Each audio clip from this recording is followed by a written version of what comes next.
ꯑꯩꯈꯣꯏ ꯂꯥꯏ city palace ꯃꯅꯨꯡꯗꯅꯦ ꯃꯣꯏꯒꯤ ꯁꯦꯀ꯭ꯌꯨꯔꯤꯇꯤ ꯆꯦꯛ ꯀꯩꯀꯥ ꯌꯥꯝ ꯇꯧꯋꯦ ꯁꯤ ꯑꯩꯈꯣꯏ ꯗꯥꯛꯇꯔ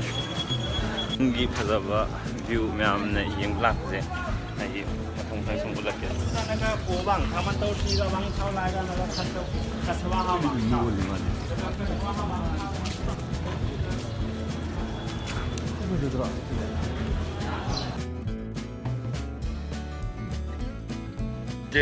ꯀꯃꯥꯏꯅ ꯅꯨꯡꯉꯥꯏꯅꯣꯗꯕ ꯑꯩꯁꯤꯐꯥꯎ ꯈꯪꯗꯦ ꯍꯣꯏ ꯐꯣꯔꯦꯟꯅꯔ ꯃꯌꯥꯝ ꯂꯥꯛꯄꯒꯤ ꯃꯣꯏ ꯃꯌꯥꯝꯁꯦ ꯁꯨꯝ ꯌꯦꯡꯉ ꯅꯨꯡꯉꯥꯏꯗꯣꯏꯔꯗꯤ ꯈꯪꯗ꯭ꯔꯦ ꯑꯗꯣ ꯁꯤ ꯑꯀꯣꯏꯕꯗ ꯂꯩꯕꯁꯦ ꯁꯨꯝ ꯑꯗꯨꯝ ꯕꯤꯜꯗꯤꯡꯒꯤ ꯕꯤꯜꯗꯤꯡ ꯉꯥꯛꯇꯅꯦ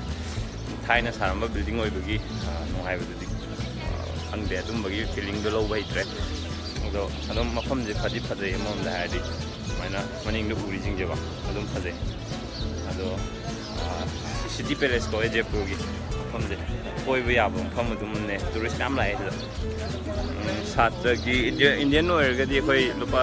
130 ꯑꯗꯨꯒ ꯁꯥꯇ꯭ꯔꯒꯤꯅ ꯀꯩꯅꯣ 70 ꯂꯧꯋꯦ ꯑꯗꯨꯒ ꯑꯇꯩ ꯐꯣꯔꯦꯟꯅꯔꯒꯨꯝꯕꯒꯤ ꯑꯣꯏꯔꯒꯅ ꯑꯩꯈꯣꯏ 3,000 2,500 ꯑꯗꯨꯃꯥꯏꯅ ꯇꯧꯋꯦ ꯑꯗ ꯑꯩꯈꯣꯏ ꯏꯟꯗꯤꯌꯟꯅꯦ ꯍꯥꯏꯕꯒꯤ ID ꯑꯃ ꯄꯤꯔꯒꯀꯣ ꯑꯩꯈꯣꯏꯁꯦ IDꯗꯣ ꯎꯠꯂꯀꯥꯟꯗ ꯑꯩꯈꯣꯏꯒꯤ ꯉꯁꯥꯏꯒꯤ ꯑꯩꯈꯣꯏꯗꯤ ꯁ꯭ꯇꯨꯗꯦꯟꯁꯨ ꯑꯣꯏꯕꯅꯤꯅ 70ꯗ ꯇꯧꯔ ꯆꯪꯉꯦ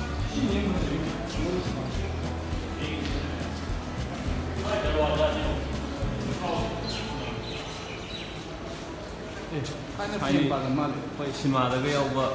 ꯒꯦꯝ ꯑꯣꯐ ꯊ꯭ꯔꯣꯟꯒꯤ ꯊꯣꯡꯗꯣ ꯑꯗꯨ ꯁꯤ ꯂꯩꯔꯦ ꯑꯩ ꯃꯅꯤꯡꯗ ꯃꯣꯏ ꯁꯤꯗ ꯂꯩꯕ ꯊꯣꯡꯈꯩꯁꯦ ꯂꯣꯏ ꯒꯦꯝ ꯑꯣꯐ ꯊ꯭ꯔꯣꯟ ꯉꯥꯛꯇꯅꯤ ꯑꯔꯣꯏꯕꯤ ꯆꯥꯎꯋꯦ ꯁꯨꯝꯕ ꯑꯅꯤ ꯂꯩ ꯁꯤꯗ ꯑꯃ ꯂꯩꯔꯦ ꯁꯣꯝꯗ ꯃꯌꯥꯝ ꯐꯣꯇꯣ ꯅꯝꯅꯔꯤꯁꯦ ꯁꯣꯝ ꯁꯥꯏꯠꯇ ꯑꯃꯒ ꯂꯩ ꯑꯩꯈꯣꯏ ꯃꯅꯨꯡꯗ ꯀꯩꯀꯩ ꯂꯩ ꯌꯦꯡꯉꯨ ꯁꯤ ꯊꯥꯏꯅ ꯂꯥꯟꯗ ꯁꯤꯖꯤꯟꯅꯈꯤꯕꯒꯤ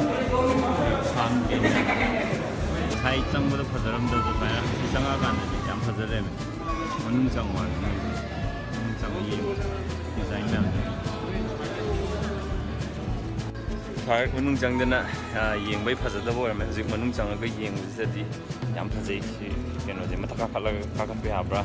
ꯌꯥꯗꯕ꯭ꯔꯥꯁꯨ ꯈꯪꯗ꯭ꯔꯤ ꯍꯧꯖꯤꯛ ꯆꯪꯉꯒ ꯌꯦꯡꯕꯁꯦ ꯃꯐꯝꯁꯤꯗꯤ ꯍꯣꯏ ꯄꯦꯂꯦꯁꯈꯣꯏꯁꯤ ꯆꯨꯝꯃꯝꯃꯦ ꯄꯨꯡ ꯈꯨꯆꯥꯎꯗꯤ ꯂꯩꯇ꯭ꯔꯦ ꯁꯣꯞꯄꯤꯡ ꯇꯧꯒꯦꯁꯨ ꯌꯥꯔꯦ ꯁꯤꯗ ꯁꯣꯞꯄꯤꯡ ꯇꯧꯐꯝ ꯂꯩꯔꯦ ꯑꯗꯩ ꯁꯣꯝꯗꯁꯨ ꯃꯌꯥꯝ ꯂꯩꯔꯦ ꯁꯣꯞꯄꯤꯡ ꯇꯧꯐꯝ ꯁꯤ ꯃꯐꯝꯁꯦ ꯌꯥꯝ ꯅꯨꯡꯉꯥꯏꯕ ꯃꯐꯝ ꯑꯣꯏ ꯂꯩꯔꯝꯃꯦ ꯑꯩꯈꯣꯏ ꯁꯣꯞꯄꯤꯡ ꯇꯧꯕꯁꯨ ꯌꯥꯕ ꯑꯗꯩꯗꯤ ꯑꯆꯥꯄꯣꯠ ꯆꯥꯐꯝꯁꯨ ꯂꯩꯕ ꯑꯗꯒꯤ ꯊꯥꯏꯅꯒꯤ ꯑꯩꯈꯣꯏꯒꯤ ꯀꯩꯅꯣ ꯃꯌꯥꯝꯁꯨ ꯂꯣꯏ ꯌꯦꯡꯕ ꯌꯥꯕ ꯊꯥꯡ ꯇꯦꯟ ꯅꯣꯡꯃꯩ ꯇꯣꯞ ꯀꯥꯏ ꯑꯥ ꯂꯩꯔꯦ ꯇꯣꯞꯇꯨ ꯀꯥꯏ ꯆꯠꯈ꯭ꯔꯦ ꯂꯥꯛꯑ ꯃꯌꯥꯝ ꯌꯦꯡꯉꯤꯁꯦ ꯇꯣꯞ ꯂꯣꯏ ꯂꯩꯔꯦ ꯑꯗꯨ ꯂꯥꯛꯁꯟ ꯅꯧꯅꯃꯛ ꯇꯣꯞ ꯑꯃ ꯂꯩ ꯁꯣ ꯉꯁꯤꯒꯤ ꯖꯔꯅꯤꯁꯦ ꯁ꯭ꯋꯥꯏꯗ ꯂꯣꯏꯔꯦ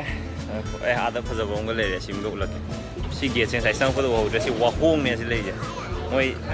ꯖꯦꯄꯨꯔꯗ ꯋꯥꯍꯣꯡ ꯌꯥꯝ ꯃꯔꯥꯡ ꯀꯥꯏꯅ ꯐꯪꯉꯦ ꯊꯥꯏꯅꯒꯤ ꯒꯥꯔꯤ ꯃꯥꯜꯂꯦ ꯃꯥꯏ ꯁꯤꯕꯨ ꯃꯤ ꯇꯣꯡꯖꯟꯕ꯭ꯔꯣ ꯁꯤꯕꯣ ꯃꯣꯗꯦꯜ ꯅꯠꯇ꯭ꯔꯣꯅꯦ ꯁꯤꯗ ꯇꯣꯡꯉꯝꯕꯗꯤ ꯌꯥꯝ ꯄꯤꯛꯏ ꯁꯤꯗꯤ थौबा याबा पोने पैदल जाए ये चलता था पहले केरोसिन से मिट्टी के तेल से चलता था ना। हाँ राजा जी थे ना छोटे सीट प्लस के राजा जी चलाते थे